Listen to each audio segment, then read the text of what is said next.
৩৬শে জুলাই বাংলাদেশের দ্বিতীয় স্বাধীনতা। এই চোখ যা দেখেছে, এই কান যা শুনেছে, এই মুখে যে স্লোগান উঠেছে তা মুহূর্তেই আলাদা করে দিয়েছে ইতিহাসের গতিপথ। কি ঘটেছিল এই সময়? আগ্নেয়গিরির মতো জ্বলে উঠেছে ঢাকা, চট্টগ্রাম, রাজশাহী, সিলেট, খুলনা, বরিশাল সহ সারা দেশের প্রতিটি জেলার মানুষ। কোথাও সন্তর্পণে বেড়ে উঠছে ছাই চাপা দ্রোহ, কোথাও বাতাসে শীষ কাটে বুলেট, জেগে ওঠে বিদ্রোহ। বুকের তাজা রক্ত ঢেলে দেয় আবু সাইদ, আলী রায়হান, শান্ত, মুগ্ধ, আব্দুল্লাহ সহ হাজারো ছাত্র জনতা। প্রিয়তমা বধূ অনন্তকাল ধরে অপেক্ষায়, বাড়ি ফিরবে স্বামী। মা বাবা অপেক্ষায়, ছেলে বাড়ি ফিরবে, স্নেহের সন্তানকে আদরে জড়াবে। গুম হয়ে যাওয়া মানুষদের মিছিলে যুক্ত হচ্ছে প্রতিনিয়ত নানান দল, মত, পেশার মানুষ। নির্বিচারে, বিনা অপরাধে খুনের শিকার হচ্ছে কিশোর থেকে বৃদ্ধ পর্যন্ত। দেশ জুড়ে মেগা প্রজেক্ট করে একদিকে দৃশ্যমান উন্নয়ন আর অন্যদিকে লুটপাটের মহোৎসব। জনগণের বিলিয়ন বিলিয়ন ডলার চুরি করে বিদেশে পাচার।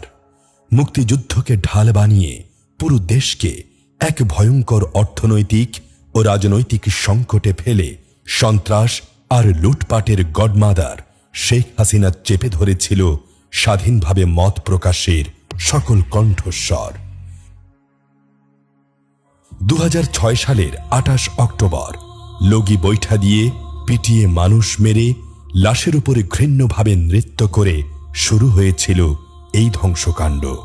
২০০৯ সালের পিলখানা হত্যাকাণ্ডে দেশপ্রেমিক বীর সেনানীদের নির্মমভাবে হত্যা করার মধ্য দিয়ে সামরিক বাহিনীর মেরুদণ্ড ভেঙে দেয়া হয়। সরকার হয়েও কি অবলীলায় দুর্বল করেছে তারা আমাদের প্রিয় স্বদেশের সার্বভৌমত্ব।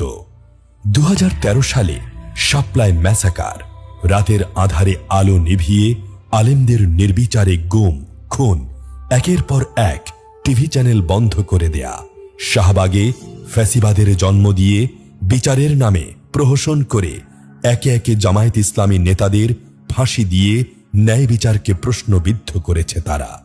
দেশের বিচার বিভাগ ও প্রশাসনকে নিজেদের গুন্ডা বাহিনী বানিয়ে নৃশংসভাবে দমন করেছে সকল বিরোধী দলমতের কণ্ঠস্বর। ২০১৮ সালে কোটা আন্দোলন ও নিরাপদ সড়ক আন্দোলনে ছাত্রলীগের সন্ত্রাসী দিয়ে সাধারণ শিক্ষার্থীদের রক্তাক্ত করে দমন করার চেষ্টা করা হয়। বিরোধী সকল দল মতকে নির্মমভাবে নির্মূল করে ৩টি সাজানো ভোটে নিজেদেরকেই বিজয়ী ঘোষণা করে। যে ক্ষমতাকে তারা ফেরাউন আর নমরুদের মতো অপ্রতিরোধ্য বলে ভেবেছিল, জালুতের মতো সেই অসম যুদ্ধে শিশু দাউদের মতো নেমে আসে বৈষম্য বিরোধী ছাত্র আন্দোলন।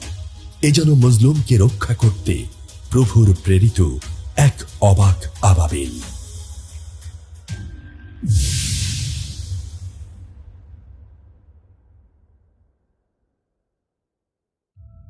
জুলাই বিপ্লবের পিছনের যে গল্প কোটা সংস্কার আন্দোলনের মাধ্যমে সেটা শুরু হয়েছিল এবং সেই কোটা সংস্কার আন্দোলন ধাপে ধাপে ছাত্র জনতার অন্তর্ভুক্তির মাধ্যমে একটি চূড়ান্ত অভ্যুত্থান বিপ্লবে সংগঠিত হয়েছিল।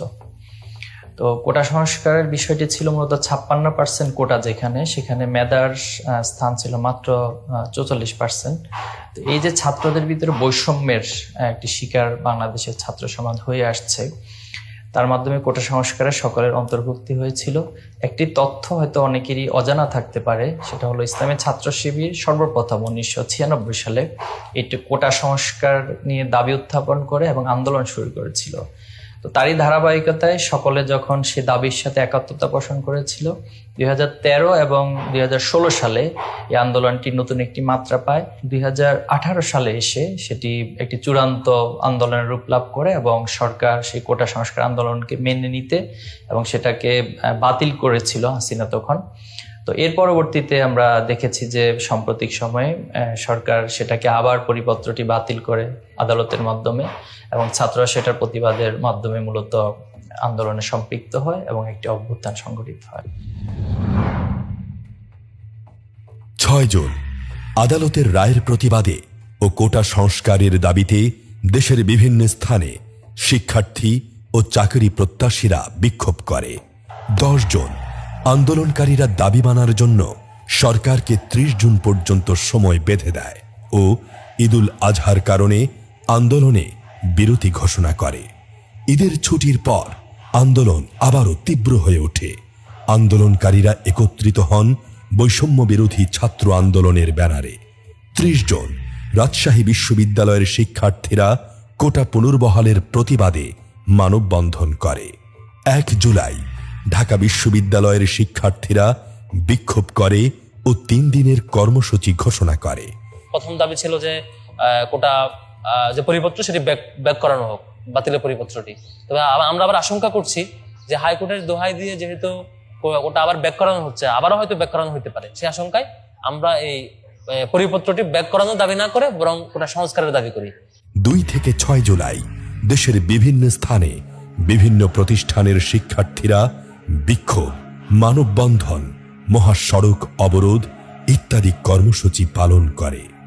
7 জুলাই ছাত্রদের যৌক্তিক দাবি ফ্যাসিবাদী সরকার গুরুত্ব না দেয়ায় ছাত্ররা কঠোর আন্দোলনে যেতে বাধ্য হয়।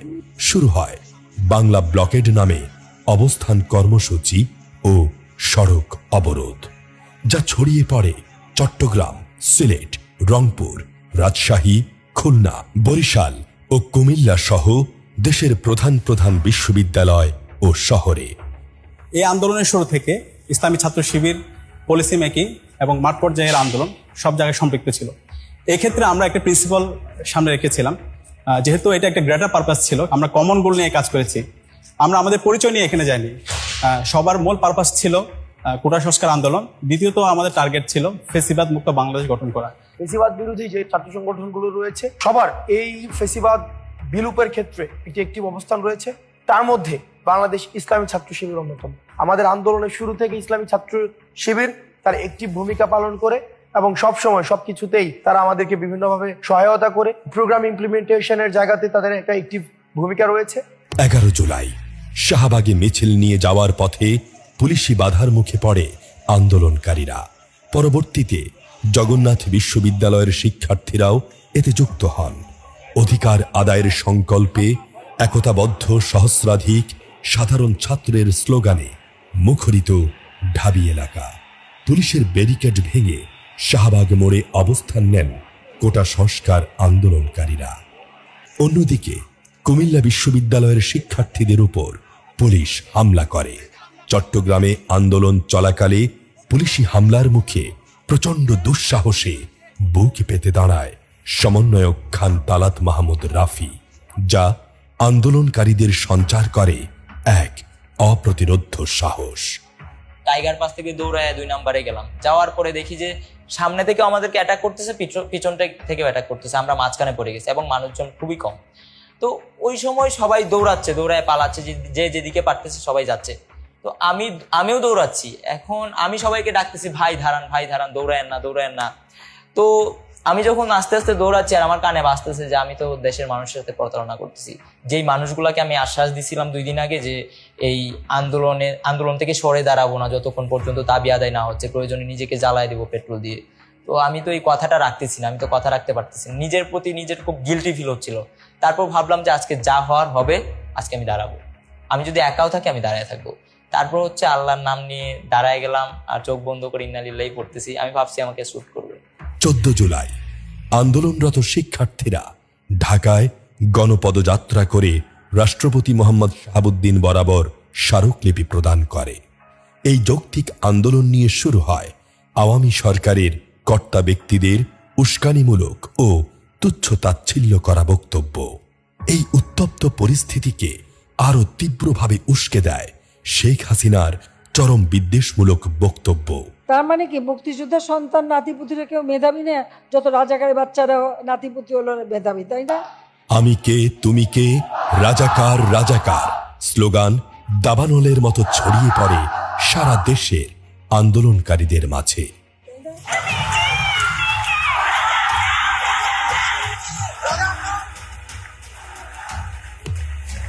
15 জুলাই ঢাকা বিশ্ববিদ্যালয় সহ দেশের বিভিন্ন বিশ্ববিদ্যালয়ে বিভিন্ন স্থানে ছাত্রলীগের নেতাকর্মীরা কোটা সংস্কার আন্দোলনকারীদের উপর দেশীয় অস্ত্র নিয়ে হামলা করে।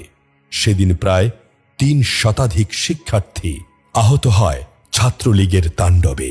শুধু তাই নয়, নারী শিক্ষার্থীদের উপর হেলমেট বাহিনীর ন্যাক্কারজনক আক্রমণ মাত্রা ছাড়ায় সকল নির্লজ্জতার। স্তব্ধ হয়ে যায় পুরো দেশ। নারীর প্রতি এ কেমন সহিংসতা! মা ও বোনের উপর এই জুলুম মেনে নিতে পারেনি কেউ। ওই দিন যে মেয়েগুলো আসলে মাঠে ছিল, তাদের কাছে একদম যে তার বিশ্বাসের যে জায়গাটি, অন্তত আমার ক্যাম্পাসে আমি সেফ, আমার ভাইদের হাতে আমি সেফ, সেই মানে জায়গাটাও একদম নড়বড়ে হয়ে যায়। তারা আসলে ওই সময় মানে খুবই বিধ্বস্ত ছিল যে আসলে তারা কি করবে। 15 তারিখ দিবাগত রাতে জাহাঙ্গীরনগর বিশ্ববিদ্যালয় ক্যাম্পাসে সন্ত্রাসী ছাত্রলীগ ও পুলিশ রামদা হকি স্টিক নিয়ে যৌথভাবে হামলা চালায়। ছাত্রলীগের সন্ত্রাসীগুলো বিশাল বিশাল চাপাতি হাতে নিয়ে ধৈরা ধৈরা জবাই কর ধরনের স্লোগান দিয়ে তারা হচ্ছে গিয়ে ভিসি ভবনের চারপাশে অবস্থান নেয়। আর অবস্থান নিয়ে তারা হচ্ছে ক্রমাগত আমাদের দিকে কাচের বোতল ছুঁড়ে মারতে থাকে। ওই সময় আমাদের বেশ কিছু ভাই আহত হয়, আঘাতপ্রাপ্ত হয়, মাথা ফেটে যায়, পা ফেটে যায়, অনেক রক্তাক্ত অবস্থা হয়ে যায়। তখনই সবাই প্রচন্ড ভয় পেয়ে ভিসির বাসার দরজায় হচ্ছে গিয়ে আঘাত করতে থাকে যে আমাদেরকে বাঁচান, আমাদেরকে বাঁচান, আমাদেরকে মেরে ফেলতেছে। কিন্তু ভিসি কোনো সাড়া শব্দ দেয় না। এবং একটা পর্যায়ে পুলিশ হচ্ছে বাইরে অবস্থান নেয় এবং পুলিশের সহায়তায় ছাত্রলীগের সন্ত্রাসীগুলো ভিতরে চলে আসে। ছাত্রলীগের সন্ত্রাসীগুলো আমাদের উপর হামলা করতে থাকে। মোটামুটি কতক্ষণ ছিল সেটা আমি জানি না। আমার সারা শরীর রক্তে ভেজা ছিল। আমাদের নিচেও অনেক স্টুডেন্ট চাপা পড়েছিল। আমরা যখন উঠি আর তাদেরকে টেনে উঠাই, অনেকে সেন্সলেস হয়ে গিয়েছিল ওই চাপাচাপির মধ্যে। তখন আমরা দেখি যে নিচে ফ্লোরে মানে রক্ত দিয়ে ভরা, সাদা টাইলস রক্ত দিয়ে ভরে গেছে, আমাদের সবার জামা রক্তে ভেজা।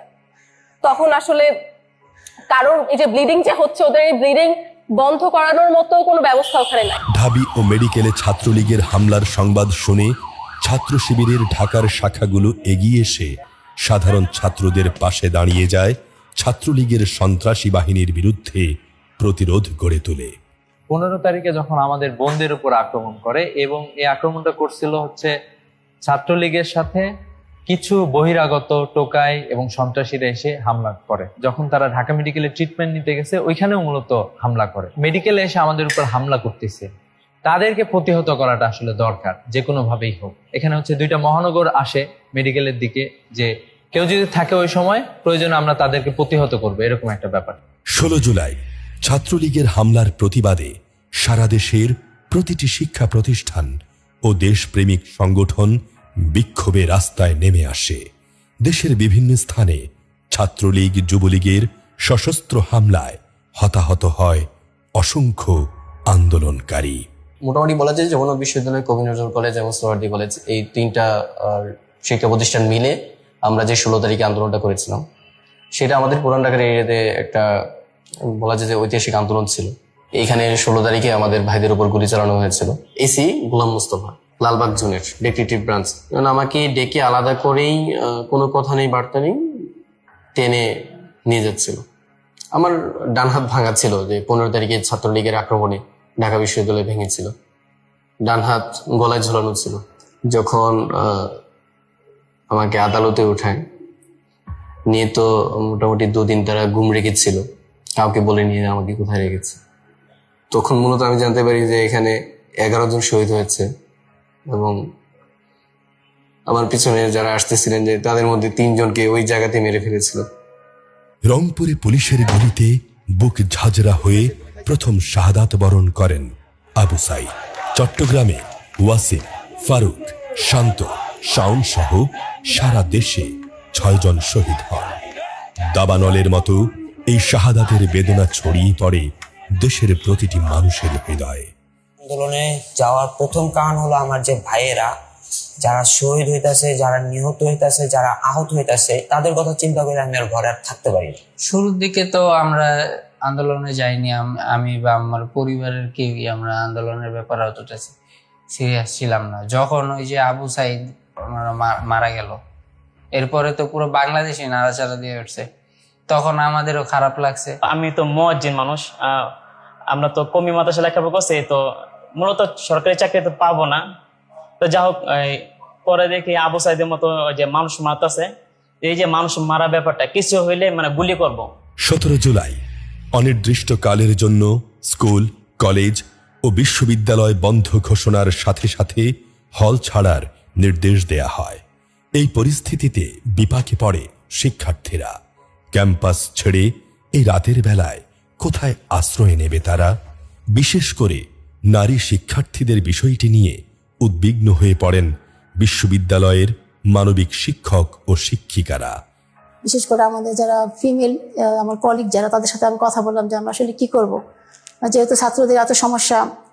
তো তখন আমার সরাসরি শিক্ষক উনিও ছিলেন এবং আমার জুনিয়র কলিগ ওরাও ছিল। তো ওরা আমাকে বললো যে আসলে আমরা কাজ করতে পারি, আমাদের স্টুডেন্টদেরকে আমরা আমাদের বাসায় ভাগ করে নিয়ে যেতে পারি। তো আমরা তখন ওদেরকে নিয়ে আসলাম। এদিন ঢাবিসহ সারা দেশে গায়েবানা জানাজা ও কফিন মিছিলে হামলা করে পুলিশ। মোবাইল ইন্টারনেট বন্ধ করে দেয় ফ্যাসিস্ট সরকার। প্রচণ্ড দমন নিপীড়নের ফলে অনেকেই হাল ছেড়ে দেয়। ক্যাম্পাস বন্ধ হওয়ায় আন্দোলন স্তিমিত হয়ে পড়ে। হয়তো এই অধিকার আর ফিরে পাওয়া হবে না। এই নিকষ অন্ধকারে যখন একে একে নিভে যায় সব আশার আলো, ঠিক তখনই আলোর মশাল হয়ে রাজপথে দাঁড়িয়ে যায় প্রাইভেট বিশ্ববিদ্যালয়ের ছাত্রছাত্রীরা। পাবলিক বন্ধ হওয়ার পরেই প্রাইভেট দাঁড়িয়ে গিয়েছে।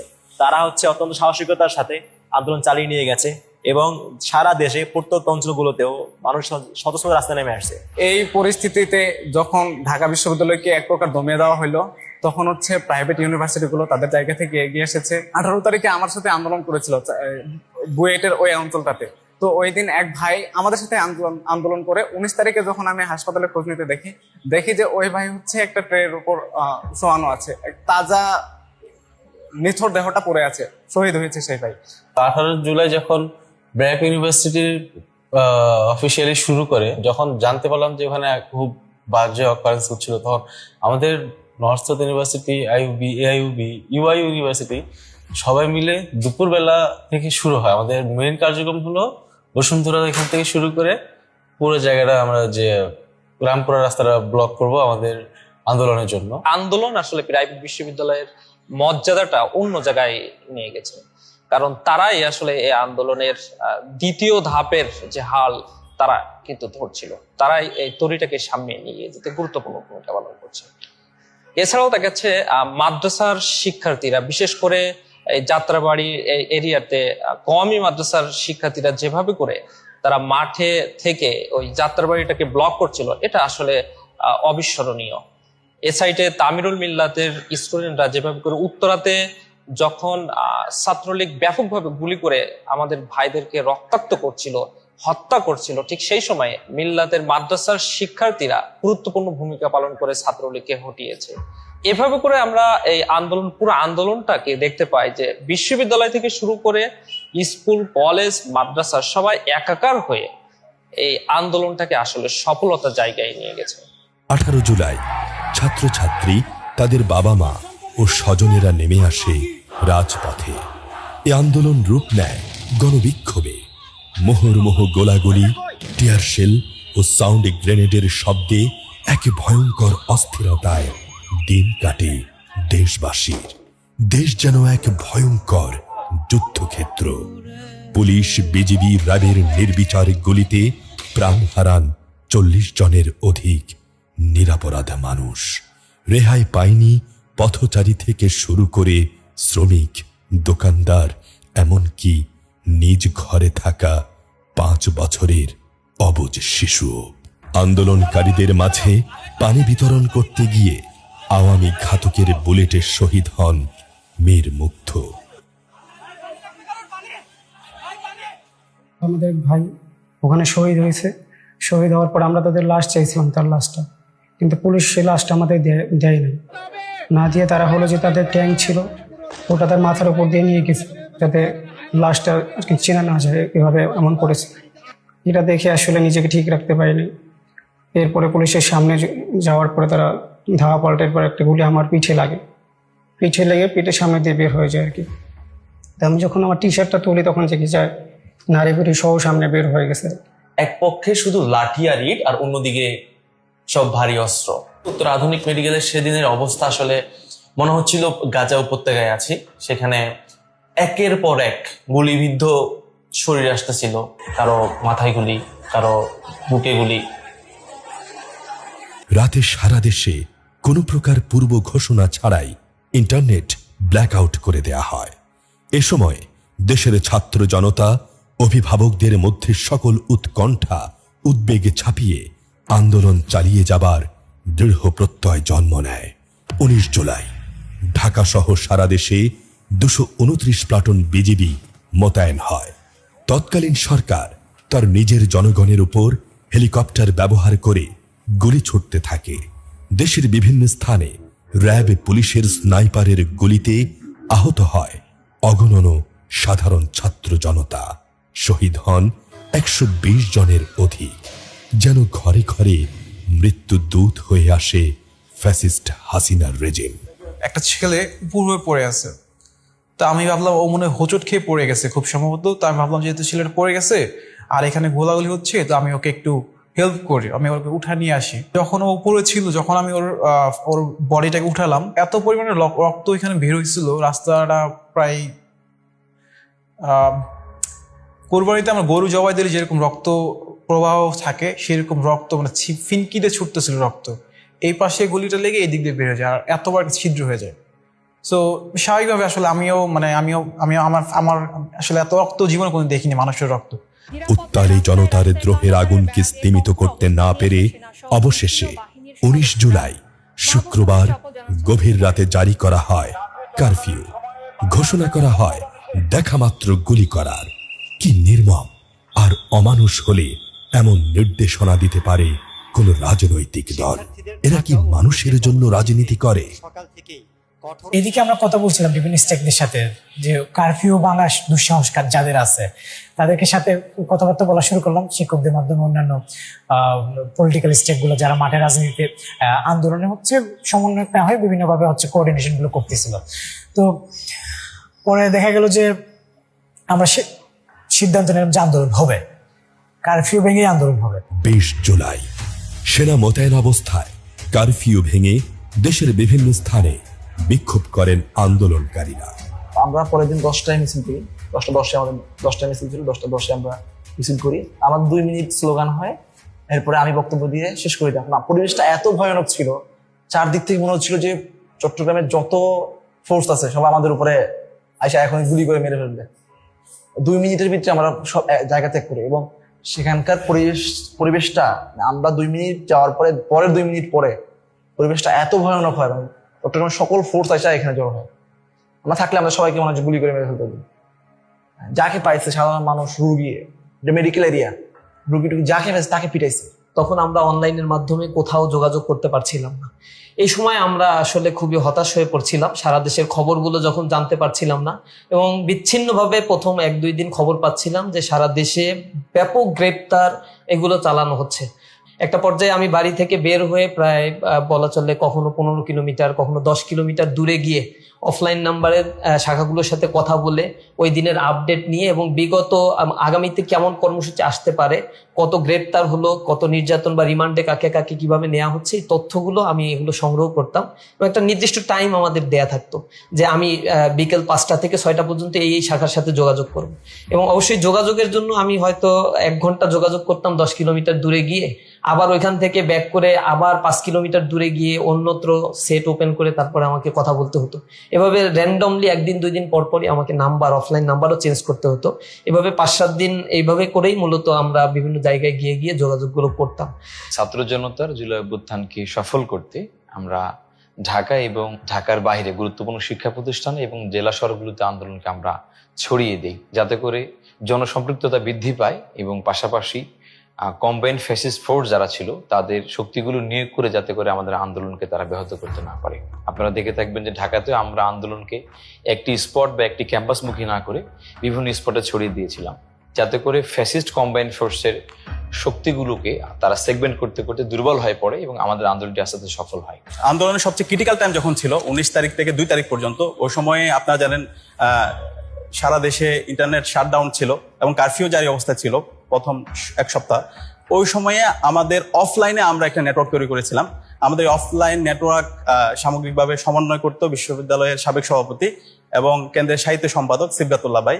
এবং এর পাশাপাশি ওই সময়ে আমাদের যারা সমন্বয়ক ছিল, সমন্বয়কদেরকে সেফ হোমে রাখা, তাদের সামগ্রিক খোঁজখবর নেওয়া এবং প্রতিদিন তাদের সাথে সার্বক্ষণিক যোগাযোগ আমরা রাখতাম। আন্দোলনকে দমন করতে কোটা সংস্কার আন্দোলনের অন্যতম সমন্বয়ক ঢাকা বিশ্ববিদ্যালয়ের শিক্ষার্থী নাহিদ ইসলামকে মধ্যরাতে আইন শৃঙ্খলা বাহিনী তুলে নিয়ে যায়। এছাড়াও সমন্বয়ক আসিফ মাহমুদ ও আবু বাকের মজুমদারকেও বিভিন্ন সময় তুলে নেওয়া হয়। এরপর আসে সেই ঐতিহাসিক ৯ দফা দাবির পরিকল্পনা ও বাস্তবায়ন।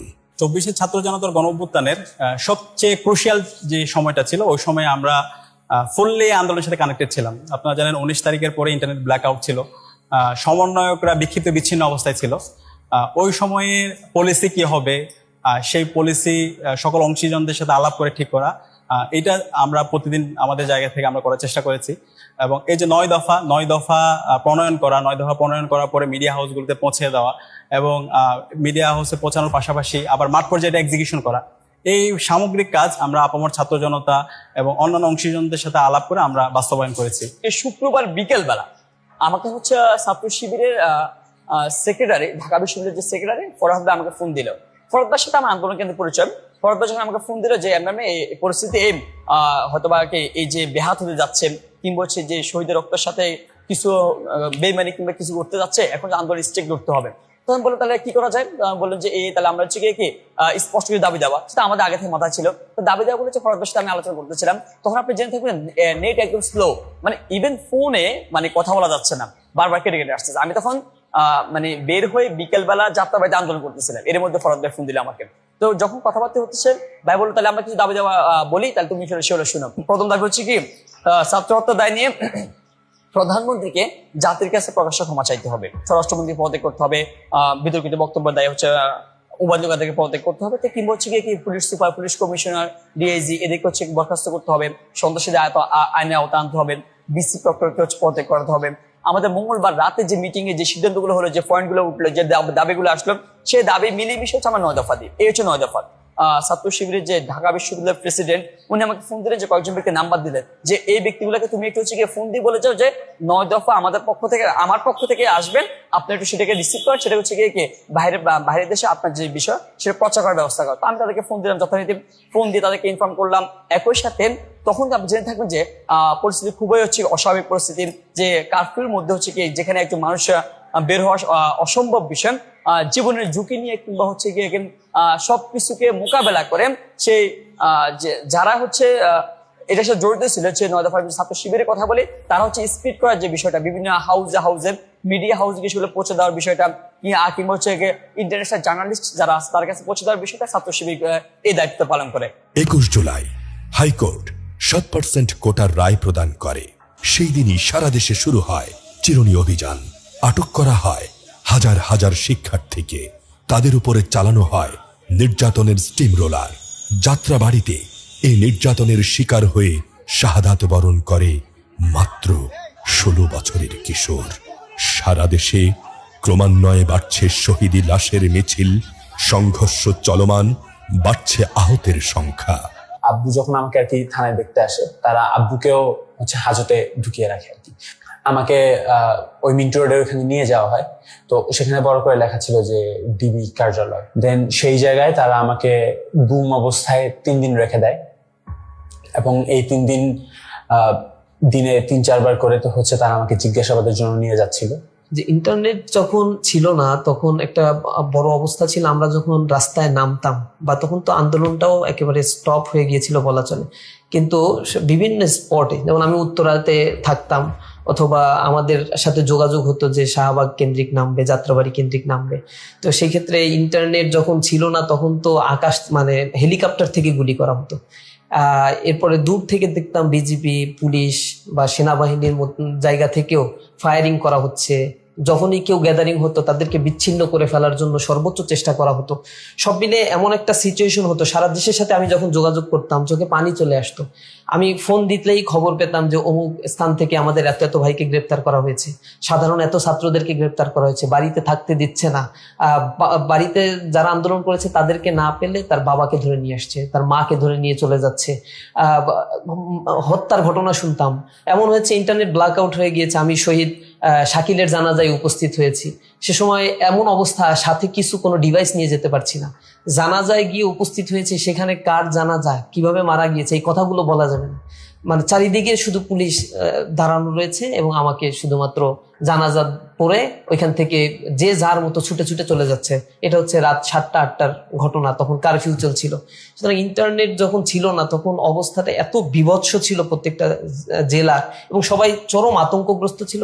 23 জুলাই রাতে সীমিত আকারে ব্রডব্যান্ড ইন্টারনেট চালু হয়। এই পরিস্থিতিতে অধিকার আদায়ে দ্রোহের উত্তপ্ত বাতাস দেশের আনাচে কানাচে ছড়িয়ে দিতে ইসলামী ছাত্র শিবির নেয় অভূতপূর্ব উদ্যোগ, যা আন্দোলনকে দেয় এক অনন্য মাত্রা। আন্দোলনটি যখন আবু সাইদের শাহাদাতের মাধ্যমে একটি মাত্রা যোগ হলো এবং সারা দেশের সকল ছাত্র সমাজ এবং সকল আপামর মানুষ সেখানে যুক্ত হয়েছিল, কিন্তু সরকার ইন্টারনেট শাটডাউনের মাধ্যমে যখন সবকিছুকে বন্ধ করে দিয়েছিল, কারফিউ জারি করেছিল, তখন এক নারকীয় হত্যাযজ্ঞ সারা দেশে চালিয়েছিল। আমরা সকলে সারা দেশ তখন অন্ধকারে ছিলাম, মানুষ কি হচ্ছে জানতে পারছিল না। পরিস্থিতিটা এত ভয়াবহ ছিল যে আসলে একদিক থেকে ক্যাম্পাসগুলো বন্ধ, হলগুলো বন্ধ, ঢাকাতে মেসগুলোতে কোনো ছাত্ররা থাকতে পারছিল না। তো আমরা তখন খুব চ্যালেঞ্জের মুখে পড়েছিলাম যে কিভাবে করে এই শহীদদের যে রক্ত, তাদের আমরা কিভাবে করে সেটাকে মূল্যায়ন করবো, কিভাবে করে আন্দোলনকে আবার আমরা বুস্ট আপ করবো। তখন আমরা নতুন করে একটি পলিসি গ্রহণ করেছিলাম যে সারা দেশের যারা বিভিন্ন বিশ্ববিদ্যালয়ে পড়াশোনা করে, তারা যেখানে যে মহানগর, যে জেলাতে অবস্থান করছিল, আমরা তাদের তালিকা করেছিলাম এবং তালিকা করে সেখানকার স্থানীয় আমাদের দায়িত্বশীল এবং বিভিন্ন শিক্ষা প্রতিষ্ঠানের যারা ক্লাস ক্যাপ্টেন ছিলেন এবং নেতৃত্বের মধ্যে ছিলেন তাদের কাছে আমরা দিয়েছিলাম। এবং তাদের সাথে একটি সমন্বয়ের পরে পরবর্তীতে দেখা গিয়েছে যে আলহামদুলিল্লাহ আমরা আন্দোলনটাকে আবার বুস্ট আপ করতে পেরেছিলাম এবং আন্দোলনটি মহানগর, জেলা, উপজেলা সকল শিক্ষা প্রতিষ্ঠানে ছড়িয়ে পড়েছিল। এক্ষেত্রে আমরা যেটি করেছিলাম যে কেন্দ্র থেকে আমাদের কেন্দ্রীয় দায়িত্বশীলদেরকে আমরা লেয়ার ভিত্তিক এবং রিজন ভিত্তিক ভাগ করে দিয়েছিলাম এবং সকলে সেই তত্ত্বাবধান এবং সমন্বয়ের মাধ্যমে আন্দোলনটি আবার নতুন মাত্রা পেয়েছিল। 5 জুন থেকে 36 জুলাই পর্যন্ত এই আন্দোলনে ঢাকা বিশ্ববিদ্যালয় শিবিরের সাথে কেন্দ্রীয় শিবিরের সমন্বয় হয়েছে। আমাদের আন্দোলনের শুরু থেকে আমরা ছোট্ট একটি গ্রুপ করেছিলাম, গ্রুপের নাম ছিল হুপ। ওইখানে ইসলাম ছাত্র শিবিরের কেন্দ্রীয় সভাপতি, সেক্রেটারি, সাহিত্য সম্পাদক, ছাত্র আন্দোলন সম্পাদক যুক্ত ছিল। ওই গ্রুপে আমরা প্রথমে পলিসি মেক করতাম নিজেরা বসে এবং প্রতিদিন একটা করে মিটিং করতাম। এরপরে আমাদের আরেকটা গ্রুপ ছিল যেখানে সারা দেশের সকল বিশ্ববিদ্যালয়ের সভাপতি সেক্রেটারিরা ছিল, পাশাপাশি মহানগরের সভাপতি সেক্রেটারিরা ছিল। তো দ্বিতীয় ধাপে আমরা আমাদের মহানগর সভাপতি সেক্রেটারি এবং বিশ্ববিদ্যালয় সভাপতি সেক্রেটারি তাদেরকে নিয়ে আমরা একটা মিটিং করতাম এবং আমরা আন্দোলনের পলিসিগুলো ঠিক করে আমাদের যারা সমন্বয়ক ছিল সমন্বয়কদের সাথে আমরা আলোচনা করতাম এবং আলোচনার মাধ্যমে আমাদের প্রত্যেকটা কর্মসূচিগুলো ঠিক হতো। সারা বাংলাদেশের সকল ক্যাম্পাসগুলোকে আমরা মূলত 2 ভাগে ভাগ করছিলাম। প্রথমত হচ্ছে ঢাকা বিশ্ববিদ্যালয় থেকে শুরু করে ঢাকাতে যে ক্যাম্পাসগুলো আছে সেই ক্যাম্পাসগুলোকে আমরা একত্রিত করে একরকম আমরা ডিসিশন নিতাম এবং ঢাকার বাইরের ক্যাম্পাসগুলোতে আমরা এক ধরনের ডিসিশন নিতাম।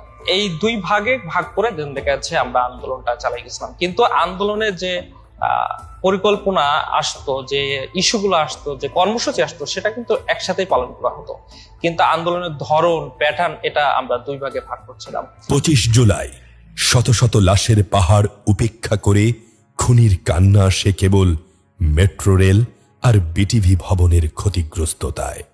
এ যেন মানবতার সাথে এক চরম উপহাস।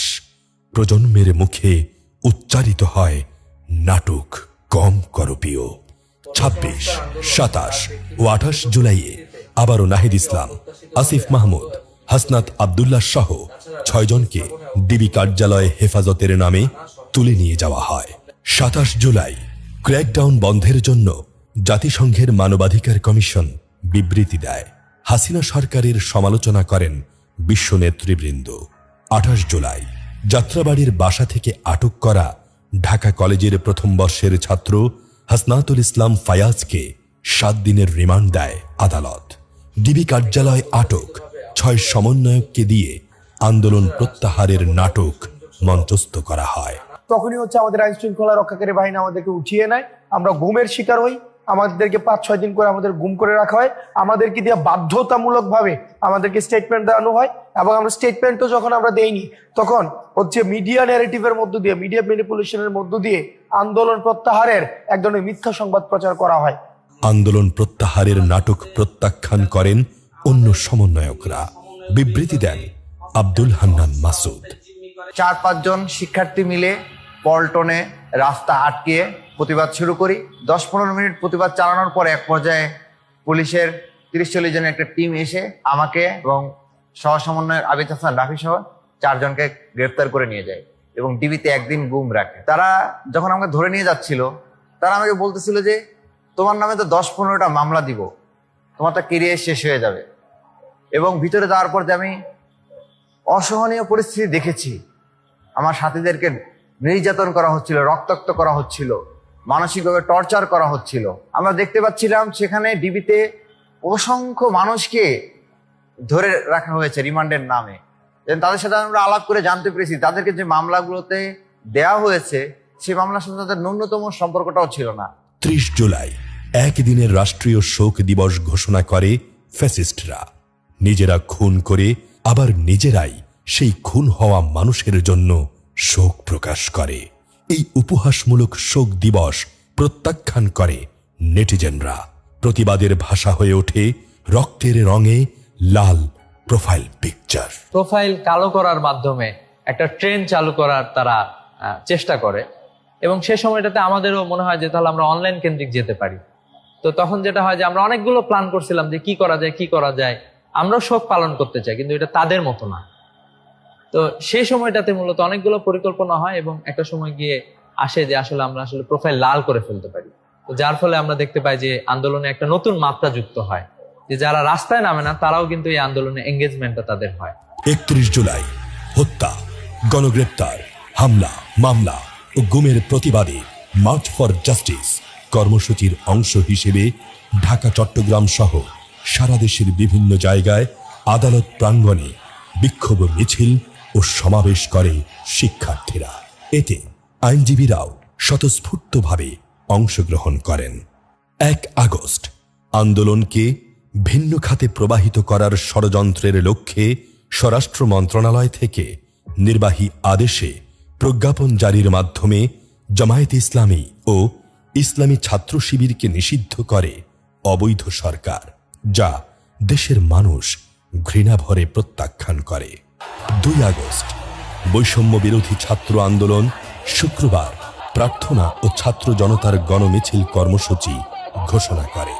জুমার নামাজের পর রাজপথে নেমে আসে সারা দেশের ছাত্র জনতার ঢল।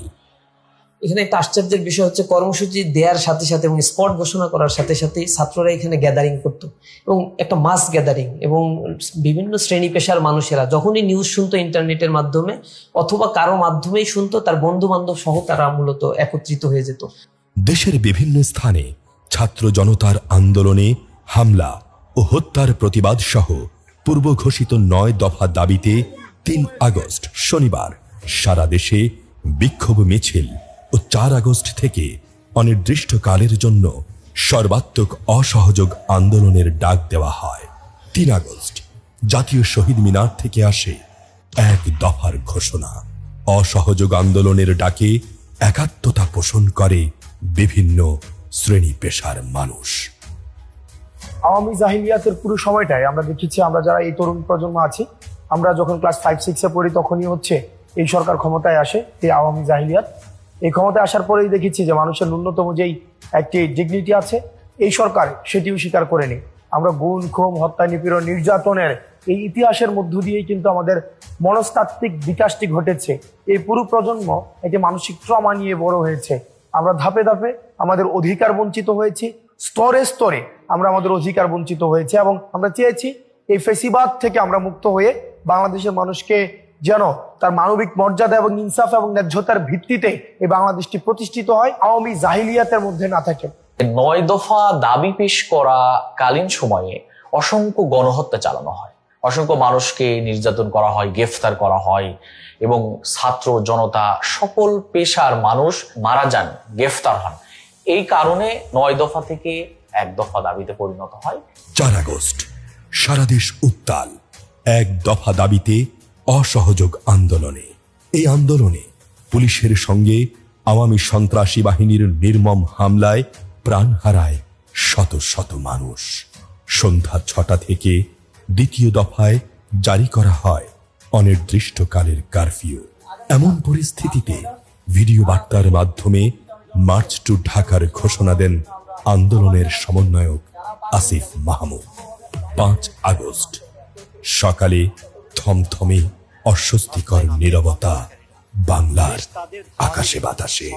মানুষের অন্তরে সাহস আর আশঙ্কা মিশ্রিত এক অদ্ভুত অনুভূতি। সবাই অপেক্ষমান, মানুষ কি নামবে রাজপথে, আসবে ঢাকায়? এই দুঃশাসনের অবসান হবে কি? কোটি মানুষের মুক্তির এই প্রার্থনার জবাব কি মিলবে আসমান হতে? 36 জুলাই যখন কর্মসূচি ঘোষণা করা হয় যে চলো চলো ঢাকায় চলো, সমন্বয়কদের মধ্যে আসলে মানুষ আসবে কিনা এরকম একটা ব্যাপার ছিল, কিন্তু আমরা যারা ছিলাম আমরা আশ্বস্ত করেছি যে করেই হোক আমরা অন্তত আসবো সবাই মিলে। আমরা যদি সবাই নামি তাহলে সাধারণ মানুষ নামার জন্য উন্মুখ হয়ে আছে। তখন যেটা হয় যে আমরা বিভিন্ন শাখাকে আমরা কিন্তু ক্যাম্পাস ধরে ধরে ভাগ করে দিই। কিছু শাখাকে ভাগ করি আমরা শাহবাগের এলাকায়, কিছু কিছুকে উত্তরায়, এরপরে বসুন্ধরা এলাকায়, এরপরে এরকম বিভিন্ন জায়গায় আমরা সেভ করে দিই মহানগরগুলো, কাউকে মিরপুরে, কাউকে মোহাম্মদপুরে। এভাবে যখন আমরা ভাগ করে দিই যে সবাই যাতে সাধারণ মানুষদেরকে নিয়ে আলটিমেটলি মুভ করতে পারে, যে আমরা আসলে গণভবনের দিকে আমরা আগাবো আমাদের ভাইদের হত্যার প্রতিশোধ নেওয়ার জন্য। ভয়াবহ সংঘর্ষ চলছে উত্তরা, টঙ্গী, গাজীপুর ও মোহাম্মদপুরে। এদিকে পুলিশের নির্বিচার গুলিতে যে ভয়াবহ হত্যাযজ্ঞ চলে তাতে যাত্রাবাড়ি হয়ে ওঠে গণ অভ্যুত্থানের স্ট্যালিনগ্রাদ। রাজশাহীতে শহীদ হন ইসলামী ছাত্র শিবিরের নেতা আলী রায়হান। আমাদের যে শহীদ আলী রায়হান, যিনি শাহাদত বরণ করছে, রাজশাহী মহানগরী শিবিরের সাংগঠনিক সেক্রেটারি ছিল, তার গ্রুপটা সামনে ছিল। সেখানে রাজশাহী মহানগরী সভাপতি সাবেক হাফেজ খায়রুল ইসলাম, তার নেতৃত্বে 2টা গ্রুপ আমরা সামনে দিয়ে অগ্রসর হয়। এক পর্যায়ে যখন আলুপট্টিতে আমরা পৌঁছি, সেই মুহূর্তে সামনে পুলিশের বিশাল একটা গ্রুপ চলে আসে। পুলিশ আসা মাত্র তারা বেপরোয়া ফায়ার, বেপরোয়া রাবার বুলেট, টিয়ার সেল নিক্ষেপ এবং সাউন্ড গ্রেনেড, যখন পুলিশরা এসে আমাদের উপর হামলা শুরু করে, আমরা সেই মুহূর্তে আর টিকতে পারি নাই। টিয়ার সেলের কারণে আস্তে আস্তে আমরা পিছনে সরা শুরু করি এবং আমাদের অনেকজন ভাই সেই মুহূর্তে গুলিবিদ্ধ হয়। আমার পিছনে আলী রায়হান ভাই, তিনি গুলিবিদ্ধ হয়ে পড়ে যান, তাকে কোলে করে নিয়ে যায়। আমাদের আরো 30 থেকে 40 জন ভাই সেই দিন গুলিবিদ্ধ হয়। হঠাৎ কি হলো এ শহরের? লক্ষ লক্ষ ছাত্র জনতা উত্তরা, যাত্রাবাড়ি, টঙ্গী, গাজীপুর সহ রাজধানীর সকল প্রবেশ মুখে কারফিউ ভেঙে মার্চ টু ঢাকায় অংশ নিচ্ছে। বাংলাদেশের ইতিহাসে এ যেন এক অভাবনীয় ঘটনা। ধর্ম, বর্ণ, দল, মত আর নারী পুরুষ নির্বিশেষে এই মানুষের ঢল আমাদেরকে বুঝিয়ে দেয় জীবনের সবচেয়ে দামি সম্পদ হচ্ছে স্বাধীনতা, যা কেড়ে নিয়েছিল এই ভয়ঙ্কর খুনি ফ্যাসিস্ট হাসিনা সরকার। পুলিশ, বিজিবি আর র্যাবের উন্মুক্ত বন্দুকের নলের সামনে এ যেন এক সাহসের গণজোয়ার। আবু সাইদ, মুগ্ধ, শান্ত, ইয়ামিন, ফায়াজ সহ নাম না জানা হাজারো শহীদের খুনের বদলা নেয়ার সংকল্প যেন প্রতিটি স্লোগানে। উত্তরার যে একটা বড় মিছিল ছিল, তো উত্তরা থেকে যখন আসা শুরু হয় এবং যাত্রাবাড়িতে সেদিনেও আসলে অনেক বেশি বিভৎসতা ছিল, অনেক মানুষ যাত্রাবাড়িতে মারা গিয়েছে। ওইখান থেকে যখন আসা শুরু হয় এবং আমরা শাহবাগে যখন ছিলাম, আমরা তখন শাহবাগে কিন্তু একটা থমথমে পরিস্থিতি ছিল, যে আমরা দেখতে পাচ্ছিলাম শুধু আর্মি আছে আর কেউ নাই। তখন যেটা হয়েছিল যে আমরা সবাই পিজির পেছনটাতে সবাই কিন্তু দাঁড়িয়েছিলাম। মিরপুরে ওরা যখন মুভ করা শুরু করে শাহবাগের দিকে, তখন ওরা বিজয় সারণী হয়ে যখন শাহবাগে আসে একটা অংশ, আবার একটা অংশ হচ্ছে যে পরবর্তীতে গণভবনের দিকে যায়। তো এর মাধ্যমে মূলত ফ্যাসিস্ট শেখ হাসিনার পতন হয় এবং আসলে এই যে গণজোয়ার ছিল, এই গণজোয়ারকে গুলি দিয়ে তো থামানো পসিবল না। এই যে মানুষের একটা মানে প্রয়োজনে শহীদ হবে এরকম একটা ব্যাপার ছিল। তো তো এই সবাই শহীদ হইতে যাওয়ার কারণে আসলে দেখা গেছে যে আসলে আমরা বিজয়টা আলটিমেটলি অর্জন করেছি। এরই মধ্যে দুপুরে মানুষ জানতে পারে ফ্যাসিস্ট হাসিনা পদত্যাগ করে পালিয়ে গেছে ভারতে। ছাত্র জনতার এই রক্তক্ষয়ী গণ অভ্যুত্থানে ফ্যাসিস্ট রেজিমের পতন হলো। অতঃপর জাতি আবার নতুন করে পেল স্বাধীনতার স্বাদ। কৃতজ্ঞতার সিজদায় অবনত হয় শত মানুষ। চোখ ভরা অশ্রু, হয়তো স্মৃতিতে ভাসছে ঘাতকের বুলেটে প্রাণ যাওয়া প্রিয়জনের মুখ, গুম হয়ে যাওয়া স্বজনের ভালোবাসা। এই যেন এক অভূতপূর্ব সাহসের বাংলাদেশ, যা কেউ কোনোদিন দেখেনি আগে। যাদের ত্যাগের বিনিময়ে এই নতুন স্বাধীনতা কেমন আছে সেই সব শহীদের পরিবার? হাসিনা আমার ছেলে বাঁচি থুলি নে, আমার ছেলেকে দুনিয়াতে হত্যা করে দুনিয়াতে নিলি। সেই মাঠত কাজ করে আসি, এখন গোসল করে নামাজ পড়বে গেল কি না গেল, 4টা খাওয়া রেসি দিছি। হ্যাঁ সময় আমার এক ছেলে রমজান আলী তাই এসে কত আব্বা করে বলে কে কি জান আবু সাহিদের বেলে কি বেয়া হয়েছে, তো তখন উঠি আসি ওই বাড়ির এক ছেলে ঢাকাত পড়ে, তাই মায়ের কাছে খবর দিয়েছে যে আবু সাহিদ মারা গেছে। সেই বাড়ির যে কাজ দৌছে কি জন্য কাজ দৌছে, আমার ছেলের কিছু হয়েছে এরা কাজ দৌছে কেউ আর কয় না বেলে মারা গেছে। অনেকক্ষণ পরে পরে শূন্য যে মারাই গেছে। আসমানটা ভাঙ্গি যেমন মাথাত পড়ে সেই রকম পড়ে গেল। আমি যে হাট ফেল হয়ে দেই, এটা আল্লাহ আমার সহায়। 3:30টার সময় লাশ আসে বাড়িতে। লাশ আসার পরে এই দেন দরবার করে প্রশাসনের লোকেরা দ্রুত মাড়ি দেওয়ার জন্য চাপ দেয়। পরবর্তীতে সকাল 8টার সময় মাড়ি দেওয়ার সিদ্ধান্ত করা হয় তাদের চাপের মুখে পড়ে। শান্তমানের লাশ দেবে আমার হাতে, আমি তো তখনও বুঝি না আমার শান্তমানের লাশ আমার হাতে দেবে। হয়তো অন্য কারো লাশ আমার হাতে দেবে, আমি বলবো যেটা আমার শান্তমানি না। যাই দেখি তো আমার শান্তমানি, আমার মানিক এরকম রক্তাক্ত হয়ে গেল। আমি এত অনুরোধ করলাম যেন পোস্টমর্টম করে না, কেউই আমার কথা শুনলো না। আমার ছেলেটাকে এরকম রক্তাক্ত করে দিল।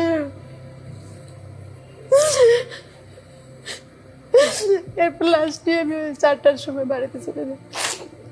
তখন সামনে পুলিশের গাড়ি, পিছনে পুলিশের গাড়ি। আমার ছেলে জীবিত থাকতে যদি এরকম পুলিশ প্রোটোকল দিত তাহলে তো আমার ছেলেটা এরকম হইতো না। লাশের এরকম প্রোটোকল দিয়ে কি করলো? তো সবসময় এক মুহূর্তের জন্য তোমার শান্তমানিকে বলতে পারি না। সব স্মৃতি রয়ে গেছে, ওর আমার শান্তমানি হইতো না। এই টেবিলে গেলে ওর বই দেখি, খাবার খেতে গেলে ওর প্লেট দেখি, সুকেশের কাছে গেলে ওর কাপড় চোপড় দেখি, টেবিলে গেলে ওর পানির বোতল দেখি, কিন্তু আমার শান্তমানিকে এতে দেখি না। আজকে প্রায় 4 মাস হয়ে যেতেছে, আমার শান্তমানি তো একবার আসে ডাকে না। আমার শান্তমানি একবার আম্মু খাইয়া ডাকে না আমারে।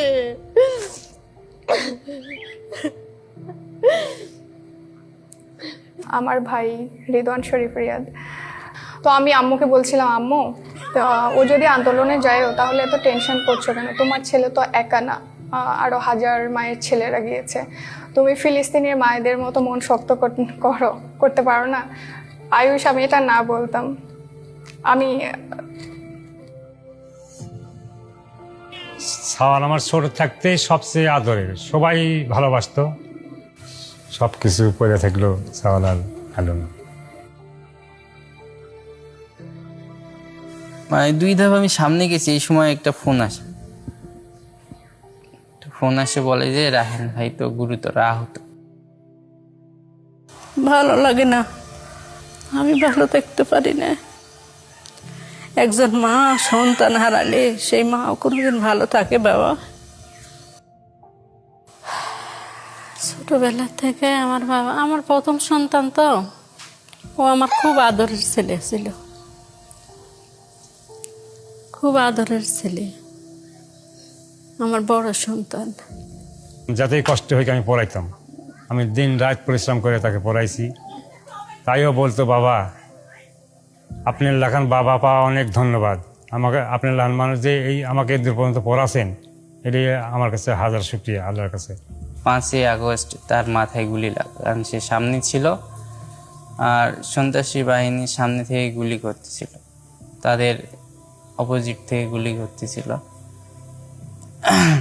এটাই বোঝা যায় যে তার একটা নেতৃত্ব দেওয়ার যে একটা গুণ ছিল, সেটা সে রাজশাহী মাটিতে হয়তোবা রক্ত ঝরিয়ে রক্ত বিলিয়ে দিয়ে তার প্রমাণ দিয়ে গেছে। সে রাজশাহী মেডিকেল কলেজ হসপিটালে ভর্তি করা হয়, ওখানে ভাইয়ার অপারেশন হয় রাত 10টার দিকে, হয়তো অপারেশন শেষ হয়েছিল। 8 তারিখ সন্ধ্যা 6টার দিকে ভাইয়া শাহাদাত বরণ করেন, আল্লাহর কাছে চলে যান। মোবাইল করলে আব্বা বলতো, আব্বা আপনি কাজ কামে যান না, কাজ কাম অত বেশি করা লাগবে না, আপনি কেমন আছেন একটু আমার যদি কণ্ঠ খারাপ লাগতো তাই খুব চিন্তা করতো, আপনি ডাক্তারের কাছে আসেন, রাজশাহী আসেন। এই যে 3টা 3.5 মাস থেকে আর কেউ বলার নাই। এবং আর শালির সাথে কোথাও হয় না, বেশ কঠিন কষ্ট। এই সওয়ালের মুখ সময় সময় মুখে চোখের সামনে ভাসে ওঠে, সওয়ালে এত আদরের সওয়াল আমার। এই রক্তাক্ত জুলাইয়ে আহত হাজার হাজার যোদ্ধারা কিভাবে কাটাচ্ছে দিন। 18 তারিখে আমি সর্বপ্রথম আন্দোলনে গেছি, তখনই আমার বন্ধুর ছিটা গুলি লাগছে, ওরা এখনো চোখে একটা গুলি আছে। আবার 19শে জুলাই শুক্রবারে তখন আমরা সবাই প্রায় 25 জনের মতো জুম্মার পরে আবার ওই আন্দোলনে গেছি। তখন বিকেলবেলা রামপুরা ব্রিজের নিচ থেকে আমরা দেখছি তখন পুলিশরা বিজিবিরা একসাথে ফায়ার করতেছিল, মানুষ অগণিত হারে আহত হচ্ছিল। ওইখানে 20 মিনিট থাকার পরে প্রায় আমরা তো ফল ব্যাক করি, প্রচন্ড গুলি হচ্ছিল। অনেক দূর থেকে আমার একটা গুলি লাগে বা পায়ে পেছন থেকে, পা 2 ভাগ হয়ে গেছিল আমার। ঢাকা মেডিকেলে যাওয়ার পরে সাথে সাথে একটা প্রাথমিকভাবে একটা ব্যান্ডেজ করে দিছে। ব্যান্ডেজ করে দেওয়ার 22 ঘন্টা পরে অপারেশন হয়েছে। এত রোগীর চাপ ছিল তখন। আর এই অপারেশনের আগেই পুলিশ 4 থেকে 5 বার ডাটা নিয়ে গেছে। তখন অবস্থা এরকম ছিল যে ডাক্তার দৈনিক আসে একবার, আর পুলিশ আসে ইনকোয়ারির জন্য এই আহত রোগীদের কাছে। সেন্স নাই, তাদের কাছেও আসে পুলিশ দৈনিক 2 বেলা 3 বেলা করে। রাত্রে 2টা বাজেও আসে, মানুষ যখন ঘুমায় থাকে তখনও আসে। 25শে জুলাই আমার তখন প্রশাসনিক চাপের কারণে অনেক রোগীদের রিলিজ দিয়ে দিচ্ছিল। রিলিজ স্লিপ দেখানোর পরেও আমাদেরকে শাহবাগ থানায় নিয়ে গেছে, নিয়ে খোলা আকাশের নিচে আমাকে এই অসুস্থ অবস্থায় প্রায় 3 ঘন্টার মতো খোলা আকাশের নিচে ওই ইয়েতে শোয়া রাখছে, স্ট্রেচারে শোয়া রাখছে। আমার আব্বু, আম্মু, ছোট ভাই, আমার মেজো মামি সবাইকে আলাদা আলাদা করে নিয়ে সবার কাছ থেকে স্টেটমেন্ট নিছে।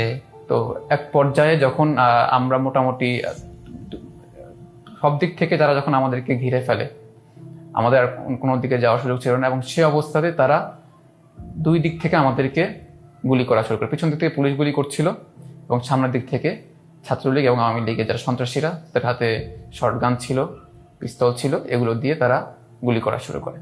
তো আমি যেহেতু সামনে ছিলাম, একটা পর্যায়ে খুব কাছাকাছি থেকেই আমরা যারা ছিলাম আমরা চাচ্ছিলাম যে তাদেরকে মোকাবেলা করতে, কিন্তু একটা পর্যায়ে যখন তারা উপর্যুপরি গুলি করা শুরু করলো, আমরা সেখানে আর অবস্থান করতে পারি নাই।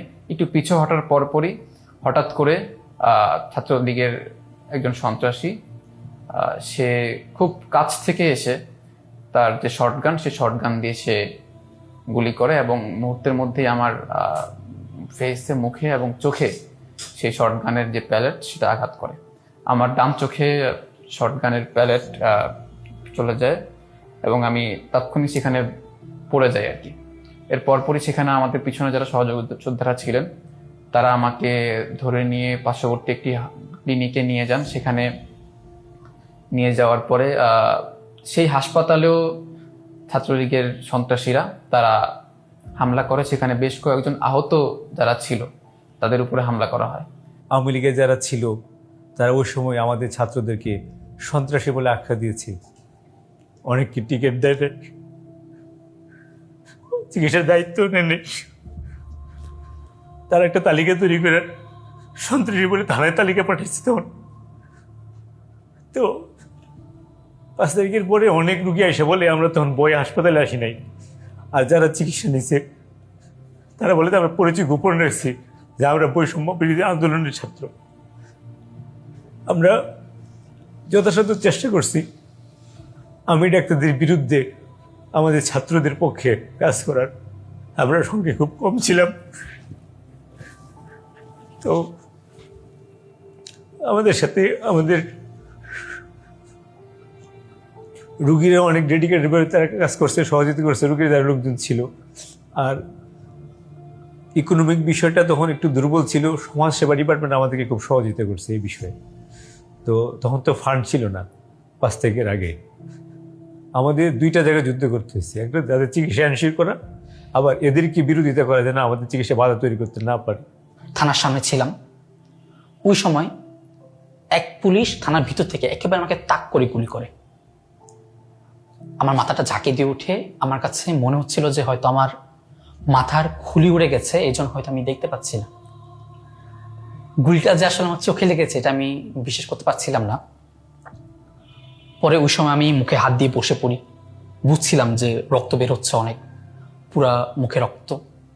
চেম্বারে যাওয়ার পর ওইখানকার ডাক্তার এই স্টাইলে বলে যে এই শোনেন, ওর বাম চোখ শেষ, ও ডান চোখ নিয়ে ভাবেন, যান পরে এসে, এই স্টাইল বলেছে।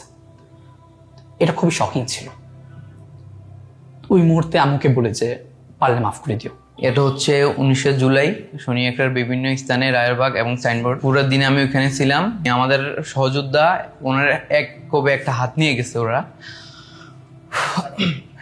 আমার প্রতিও নিম্নভাবে অত্যাচার করছে, রড দিয়ে বাঁশ দিয়ে অনেক মারছে, মারতে মারতে শুয়ে ফেলছে আর কি। শোয়ার পরে হচ্ছে যে তারপর আমাকে ছাড়ে নাই, ইটের আদা আমার মাথা দিয়ে মানে পুরো শরীরে আঘাত করছে এবং কি রক্তাক্ত শরীরে ওরা আমাকে ছাড়ে নাই, লাস্টে আমার গুলি করছে পায়ে হচ্ছে এখানে হচ্ছে হাঁটুর উপরে ঠেকে গুলি করছে। তো ওই জন্য হচ্ছে মানে মাংস সহ হাড়ের সমস্যা হয়েছে, এই জন্য হাড় মাংস 2টাই কাটা লাগছে আর কি, মাংসটা কাটা লাগছে। আমরা যখন নিচে অবস্থান করি তখন এখানে আসি দেখি পুরো ফিলিস্তিন ক্যাম্পে, আমরা তো ভিডিও দেখছিলাম, তো এখানেও সেম অবস্থা। পুরো হাসপাতালে কেউর মাথা নাই, মাথার মধ্যে গুলি, পায়ের মধ্যে গুলি, কেউ এখানে ট্রিটমেন্ট দিতেছে ওরা। 19 জুলাই শুক্রবার বিকেল 4টা থেকে রংপুর প্রচুর উত্তাল ছিল এবং এই অবস্থায় পুলিশ আমাকে আটক করে বিকেল 5টার দিকে। এবং পুলিশের কাছে আটক থাকা অবস্থায় পুলিশ আমাকে রংপুরে কাচারি বাজার মোড়ে ছড়া বুলেট যেটা বলে সেটা আমার পায়ে লাগায় গুলি করে এবং আমার পায়ের 6 ইঞ্চির মতো হাড় উড়ে যায়। রংপুর মেডিকেল কলেজের ডাক্তাররা আমাকে অনেকটা বলছিল যে আমার পা থাকবে না অথবা পা রাখা পসিবল না, কারণ পা খুব একবারে মানে 6 ইঞ্চির মতো হাড় ছিল না এবং পা আমি কোনো নড়তে পারছিলাম না। 20 তারিখ সকালেই আমরা অ্যাম্বুলেন্সে করে ঢাকা পঙ্গু হাসপাতালে এসে ভর্তি হই। ওই দিন রাতেই আমার একটা বড় মাপে সার্জারি করে এবং পায়ে রড দিয়ে দেয়। 4-5 দিন হলো হেলমেট পরা লোক পিস্তল নিয়ে হঠাৎ করে সামনে এসে পড়ছিল, তো ও যখন তাক করছিল ঠিক ওই মুহূর্তে আমি হঠাৎ করে যখন ইনস্ট্যান্ট মাসেল রিফ্লেকশনে মাথা বাঁচানোর জন্য এইভাবে কাইদ হয়ে গেছিলাম, তো ঠাস করে আমার হাতের ঠিক এই জায়গাটাতে কিছু একটা লাগে, আমার হাত ইনস্ট্যান্ট গরম হয়ে যায়, টেম্পারেচার অনেক বেশি বেড়ে যায়, আমার হাত পড়ে যায়। তো তখন আমার সাথে আমাদের এই গোলের শেষ মাথায় আমাদের সাথে অনেক ভাইরা ছিল, তো ওরা এলোপাথারি গুলি করতেছিল। এলোপাথারি গুলির মধ্যে আমরা যখন বুঝতে পারি যে হ্যাঁ আমার এই জায়গা থেকে সরে আসতে হবে, তো তখনই ওই জায়গাটাতে 3টা ভাইয়ের লাশ ছিল। তো ওরা যখন সবাই চলে আসছিল তারপর দেখলাম, তো আমি যখন চলে আসবো তখন আমি একটা দেখি কি আমার বাম পাশে একটা 12-13 বছর ছেলে বডি পড়ে গেছে, ওর মাথায় গুলি লাগছে, ওর মাথা এখান থেকে রক্ত বেরোচ্ছে। তো আমি যে ভাবলাম কি ওর নিয়ে যাই, ও তো ছোট পাতলা বডি ছিল, তো ওর লাশটা নিয়ে যাওয়ার জন্য আমি কোলে নেওয়ার চেষ্টা করি, তো কোলে নেওয়ার চেষ্টা করলে কোলে নিতে পারি না, কারণ ওই মুহূর্তে আমার হাত কাজ করতেছিল না আর কি। ওই মুহূর্তে আমার হাত কাজ করতেছিল না, ভাবলাম ওর কলার ধরে আমি গোলের মুখ থেকে বের করে সাইডে নিয়ে যাই। তো সেই মুহূর্তে আমি যখন 2-3 কদম হ্যাঁসড়ে নিয়ে যেতেছিলাম, পিছন থেকে আরেকটা গুলি আমার কোমরে লাগে, ঠিক রাইট সাইডে কোমরে। তো আমি আর সেকেন্ড টাইম এত পেইন নিয়ে আমার আর মনে করেন যে কাউকে বাঁচানোর মতো ওইরকম টেন্ডেন্সিও হারিয়ে ফেলেছিলাম। আমি দৌড়াই গেছি, ওই অবস্থায় ল্যাংড়ায় দৌড়াই গেছি আমি বসুন্ধরা গেটের সামনে। আমার প্রথম চিকিৎসা শুরু হয় কিন্তু এবারকার হসপিটালে, যেখানে আমি 8 দিনের মতো থাকি। তো ওখানে আমার প্রাথমিক অবস্থা যেটা করে আর কি, যে গুলি বের করা। বাট আমার ইন্টারনাল ড্যামেজ বলতে, আমার এখানে গুলি লাগার পরে আমার রেডিয়াল নার্ভ ছিঁড়ে গেছে, যার কারণে আপাতত আমার কবজি থেকে হাত অকেজ। আমি চক্ষুবিজ্ঞান ইনস্টিটিউটে হাসপাতালে কাজ করেছি, সেখানে আমি দেখেছি কমপক্ষে 55 জন 2 চোখ ক্ষতিগ্রস্ত হয়েছে এবং 686 জন রুগী 1 চোখ ক্ষতিগ্রস্ত হয়েছে। আর কর্নিয়া ট্রান্সপ্ল্যান্ট হয়েছে 2 জন রুগীর, আর ভবিষ্যতে আরও কর্নিয়া ট্রান্সপ্ল্যান্ট হবে। আমি বলতে পারি চক্ষুবিজ্ঞান ইনস্টিটিউট হাসপাতালে সর্বনিম্ন 7 বছর বয়স থেকে শুরু করে 77 বছর বয়স পর্যন্ত বিভিন্ন বয়সের রোগী ছিলেন। তারা আঘাতপ্রাপ্ত হয়েছেন আসলে মেটালিক পিলের দ্বারা, কেউ বা রিয়েল বুলেট দ্বারা। আমি মনে করছিলাম ওরা চালাবে না গুলি, তখন আমি যখন আনসারের যে হেড তার দিকে ফোকাস করি, এমন অবস্থা দেখি মানে 750 যেগুলো পরে লোড করে একবার আমার দিকে ফোকাস করে আছে। যখন আমি একটু বডি আপনি উল্টা দিকে করবো, এই অবস্থা দেখে তখন জীবন তো বাঁচানো লাগবে। যখন অমুক একটু অন্যদিকে বিপরীত দিকে ফেরানোর চেষ্টা করছি, তখন সবগুলো একবার আমার দিকে গুলি ফায়ার করে। এখান থেকে যখন সর্বোচ্চ অ্যাঙ্গেল করতে পারছি, এই 2 হাতের মাঝ ফাঁক দিয়ে আমার এই চোখে লাগছে, এই সাইড দিয়ে এই চোখে লাগছে। যখন লাগে তখন আমি মুখ থুবড়ে ফুটপাতে পড়ি, ফুটপাতে ঢালাইয়ের পর পড়ি। মানে তখন গুলি লাগার পর আমার 7 থেকে 12 সেকেন্ডের মতো জ্ঞান ছিল। এই জ্ঞান থাকা অবস্থা আমার এরকম মনে হচ্ছে যে তখন আমি কোনো মানে বৃষ্টির দিনে শুয়ে আছি মানে ফুটপাতে, এবং আমার শরীরে মুষলধারে বৃষ্টি হচ্ছে, বড় বড় ফোঁটায় মুষলধারে বৃষ্টি হচ্ছে। এই যাত্রাবাড়ি ফেলাবে উঠলাম, এরপরে দেখি থানার সামনে গলাগলি শুরু হলো, কয়েকটা লাশ পড়ে গেল আমার সামনে। আমরা সবাই লুকে রয়েছিলাম ফেলাবার যে ওয়ালে। তারপর দেখি হঠাৎ করে এই গলাগলি বন্ধ হয়ে গেছে, মানে গুলির আওয়াজ বন্ধ হয়েছে। আমি একটু ঘুরে তাকানোর লগে লগে দেখে আমার চোখে লাগলো। লাগার পর তো আমি তো কালিমা তৈবা পইরা রেডি, যে এখন মনে হয় আজলে চলে আসবো। প্রথম সন্তান, মেয়ে সন্তান, তোর বয়স ওদিনকার 26 দিন। তো আমি আমার মেয়ে দেখতেছি, হাসতেছে আমার দিকে, আর আমি কালিমা তৈবা পড়তেছি, আমি প্রস্তুত। তো হঠাৎ করে দেখে একটা মোটরসাইকেল আসলো, মানে আল্লাহর কুদরত যে আমাকে বাঁচাইবো আল্লাহ। তো মোটরসাইকেল আসা সে কি করছে, ওই থানার সামনে আসা লুকায় গেছে গা, মানে মোটরসাইকেল ফালে সে আমাদের সাথে লুকায় রয়েছে। তা কিছু যুবক বললো কি, এই হুজুরে বাঁচা, যেমন হুজুরে এখন লতাছে আর কয়েকটা লাশ পড়ে গেছে গা। তো ওই সঙ্গে আল্লাহ কাছে মানে যা জীবন দিতে গেছে, এখানে তো একটা চোখ গেছে গা, আমি ওরকম কিছু মনে করিনি। তো অক্টোবরের 1 তারিখ থেকে আমার তো মসজিদের চাকরি আবার চলে গেছে। অক্টোবরের 1 তারিখ থেকে আমি টিউশনি শুরু করছিলাম। 11 তারিখে সকালে উঠে ফজর নামাজ পড়লাম, আর একটা টিউশন করার ভিতরে দেখে মাথা ব্যথা করতেছে। পরে দেখে আমার যে ভালো চোখটা ছিল এটাও আবার এই ঘোলা দেখতেছি। তো 1 মাস ধরে আমি এখানে জাতীয় চক্ষু বিজ্ঞান হাসপাতালে ভর্তি আছি। এখন আমি স্পষ্ট ভালো করে দেখতে পারি না। আমি আন্দোলনে আহত হই জুলাইয়ের 18 তারিখে ঢাকা শহরের মেন টার্নিং পয়েন্ট হলো আপনার যাত্রাবাড়ি। আমার সামনে একজনের 40 সেকেন্ডের ডিফারেন্সে ওই ছেলে অরিজিনাল বুলেট খায়, আর 40 সেকেন্ড পরেই আমি ছড়রা বুলেট খাই। পুলিশের ছড়রা গুলি আমার মুখে এখন আপনার প্রায় 21টার মতো আমার ছড়রা বুলেটগুলো আছে, প্লেটগুলো আছে। এর মধ্যে 3-4টা বার করা পসিবল, আর বাকিগুলো বের করা পসিবল না। 2 চোখে ইঞ্জুরি ছিল, আর 1 চোখ আল্লাহর রহমতে 1 চোখ হলো আপনার, আমি আমার লাইফে কোনো সময় আমি চশমা ইউজ করি নাই, কিন্তু এখন আর কি সার্জারি করার পর, রেটিনা অপারেশন করার পরে চোখের থেকে আপনার 2টা বুলেট বাইর করাইছে। একটু আর কি আপনার চুল পরিমাণ গ্যাপের জন্য কর্নিয়াতে আঘাত করে না। তো কর্নিয়াতে যদি আঘাত করতো তাহলে হয়তো আমার এই চোখটা বাদ হয়ে যেত। তো ইমার্জেন্সি ভাবে ট্রিটমেন্ট নেওয়ার কারণে একটা চোখ আমার ঠিক হয়, ওটার আপনার জীবনও চশমা ইউজ করিনি, বাট এখন আর কি -2.5। আর আরেক চোখ দিয়ে আমি টোটালি দেখি না, টোটালি ব্ল্যাক। আমার এখনো হাতের মধ্যে প্রায় 90টা প্লেটের কাছাকাছি আছে। গুলির গরমে আর উত্তপ্ততার কারণে আমার হাতের গোড় সিদ্ধ হয়ে গেছিল, এই জন্য এখান থেকে কেটে ওইটা ফেলাই দিতে হয়েছে। আর এখনো ট্রিটমেন্ট চলতেছে। আমি আমার হাতের এখনো 2টা আঙ্গুল, মানে শেষ 2টা আঙ্গুল আমি এই পাশ হাতের অর্ধেক, মানে এই পাশ হাতের অর্ধেক, এই সাইডে আমি ঠিকঠাক মতো ইউজ করতে পারি না, আমার অনুভূতি কম নার্ভের কারণে।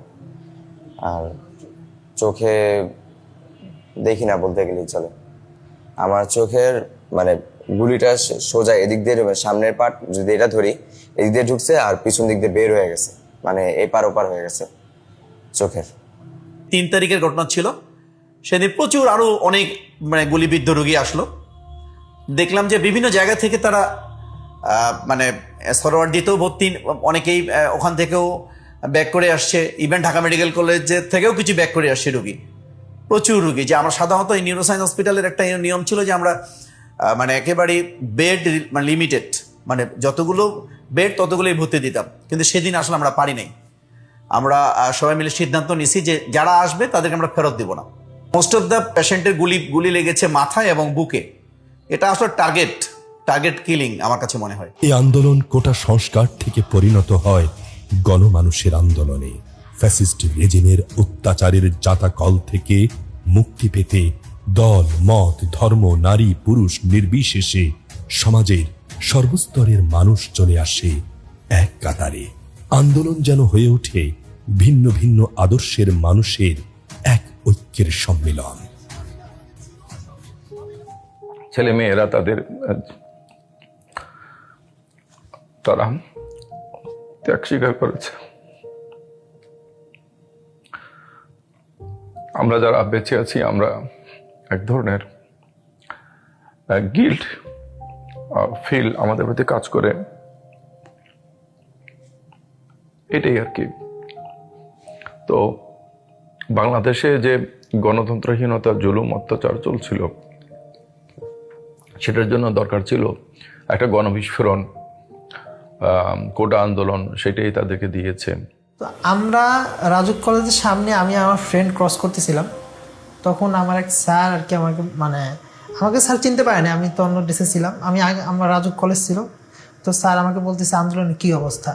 আমি বললাম স্যার এই তো। স্যার বললো যে তোমরা কিছু খাইছো নাকি? আমি বললাম না স্যার আমরা আমরা নর্মালি আসি। স্যার বললো যে এই কথা বলে স্যার আমাকে আর কি কিছু টাকা দেয় যে তোমরা সবাই পানি খেও, পানির কয়েকটা বক্স কিনে যাতে সবাইকে পানি দিতে পারি যারা আন্দোলনে আসে। এই পানি নিয়ে যাওয়ার সময় রাজুক কলেজের পিছনে একটা বিল্ডিং থেকে একজন আঙ্কেল ডাক দিয়ে একটা প্লাস্টিকের বক্স নিচে ফেলে। আমি বললাম কি ব্যাপার, প্লাস্টিকের বক্সে কি? দেন বক্স খুলে দেখি যে কিছু টাকা। পরে আঙ্কেলপুর থেকে বললো যে তোমরা যতটুকু যা পানি বা কিছু লাগলে তোমরা কিনে খাও।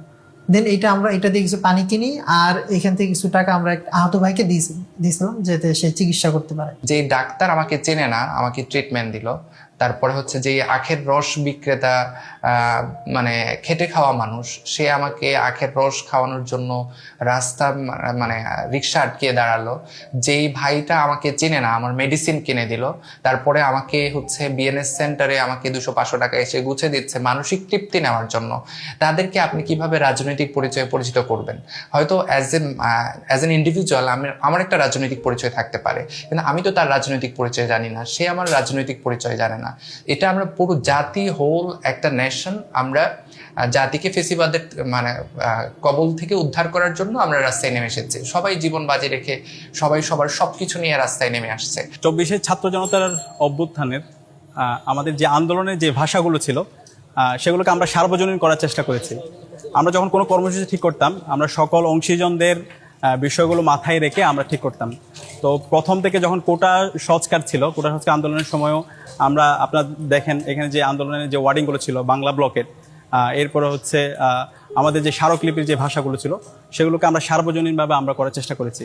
এবং সবচেয়ে ক্রুশিয়াল টাইম যখন ছিল 19 তারিখ থেকে একদম 5 অগাস্ট পর্যন্ত, 36 জুলাই পর্যন্ত, ওই সময়ও আমরা যে শব্দগুলো আমরা এখানে ঠিক করেছি সেগুলো সার্বজনীনভাবে আমরা নিয়ে আসার চেষ্টা করেছি, যেন সবাই এই আন্দোলনে সম্পৃক্ত হতে পারে, সবাই এই আন্দোলনের শব্দগুলোকে অন করতে পারে। আমরা মাঝখানে দেখেছি যে আন্দোলনের পরে একটা স্টেকস এবং আন্দোলনের ক্রেডিট নিয়ে অনেকেই মধ্যে একটা দ্বিধাদ্বন্দ্ব ছিল। তো ছাত্র শিবির শুরু থেকে আমরা বারবার বলে আসছি, যদি এটা ছাত্রদের মাধ্যমে আন্দোলনটা শুরু হয়েছিল, ছাত্রের নেতৃত্বে ছিল, কিন্তু আন্দোলনটা আসলে সকল শ্রেণী পেশার সকল মানুষের ছিল। আমরা দেখেছিলাম যখন শহীদের ঘটনাগুলো ঘটেছিল, একটা শিশু বাচ্চা এসে পুলিশের দিকে তেড়ে যাচ্ছিল যে আমার ভাই আবু সাইদকে সে মেরেছে। তো এই যে সবাই আবু সাইদকে ওন করা, শহীদদেরকে ওন করা, এর মধ্যে দিয়ে আমরা দেখেছি আমাদের নারী শিক্ষার্থীরা আহত হয়েছে, নারী শিক্ষার্থীদের অংশগ্রহণ ছিল, প্রাইভেট বিশ্ববিদ্যালয়ে অংশগ্রহণ ছিল, মাদ্রাসা শিক্ষার্থীদের অংশগ্রহণ ছিল, ইংলিশ মিডিয়ামের শিক্ষার্থীদের অংশগ্রহণ ছিল। আমরা দেখেছি পেশাজীবী যারা ব্যবসায়ী, এরপরে হচ্ছে শিক্ষক, বিভিন্ন দিনমজুর যারা ছিল, সকলেই শ্রমিকরা সেখানে অংশগ্রহণ করেছিল। এবং দেশের বাহিরে থেকেও আমাদের যারা রেমিটেন্স যোদ্ধা তারা পর্যন্ত এই আন্দোলনে তাদের জায়গা থেকে ভয়েস রেজ করেছিল। অনলাইনে যারা অ্যাক্টিভিস্ট রয়েছে তারা তাদের জায়গা থেকে ভূমিকা রেখেছিল, মিডিয়া ব্যক্তিত্বরা ভূমিকা রেখেছিল। অর্থাৎ আমরা যদি এক কথায় বলি যে আন্দোলনটা কোনো একক মাস্টার মাইন্ড বা একক ব্যক্তি, একক দলের ক্রেডিট হতে পারে না। এই আন্দোলনটি সবার ছিল, সবার অংশগ্রহণের মধ্য দিয়ে আন্দোলন তার চূড়ান্ত জায়গায় পৌঁছেছিল। এক্ষেত্রে আমাদের তখন নিজস্ব কোনো ব্যানার ছিল না, আমাদের সকলের একটাই পরিচয় ছিল, আমরা মাজলুম, আমরা জুলুমের শিকার হচ্ছি। এজন্য জালিমের বিরুদ্ধে আমরা এক কাতারে হয়ে এক সারিতে এসে আমরা লড়াই করেছিলাম এবং তার পরিণতি হিসেবে একটি বিজয় এই বাংলাদেশের মানুষ পেয়েছিল। 24-এর এই আন্দোলন যখন সফল হয়, আন্দোলন সফল হওয়ার পরে আমরা ইসলামী ছাত্র শিবির একটা জিনিস ফিল করেন যে এই আন্দোলনটাকে কিভাবে আরো বেশি মানুষের কাছে পৌঁছানো যায়, এই আন্দোলনের স্পিরিটটাকে ধরে রাখার জন্য ইসলামী ছাত্র শিবির বিভিন্ন কর্মসূচি ঘোষণা করেন। শহীদ পরিবারের সাথে সাক্ষাৎ করা, শহীদদের কবর জিয়ারত করা, গায়েবানা জানাজা আদায় করা এবং শহীদ পরিবারের সদস্যদের কাছে থেকে তাদের কথা শোনা এবং সমবেদনা জানানো থেকে শুরু করে প্রাথমিক এই ধরনের কর্মসূচিগুলো ইসলামী ছাত্র শিবির গ্রহণ করেন। এই আন্দোলনকে ধারণ করার জন্য পরবর্তীতে যেন ইতিহাস থেকে সঠিক তথ্য পাওয়া যায়, সেটাকে বিশেষ বিবেচনায় নিয়ে ইসলামী ছাত্র শিবির সেন্ট্রাল সংগঠন এবং শাখা পর্যায়ে স্মৃতিলেখন কর্মসূচি ঘোষণা করেন, যার মাধ্যমে পুরো আন্দোলনের চিত্র, শহীদদের ত্যাগের চিত্র এবং শহীদ পরিবারের আত্মত্যাগের কথাগুলা আমরা নিয়ে আসি।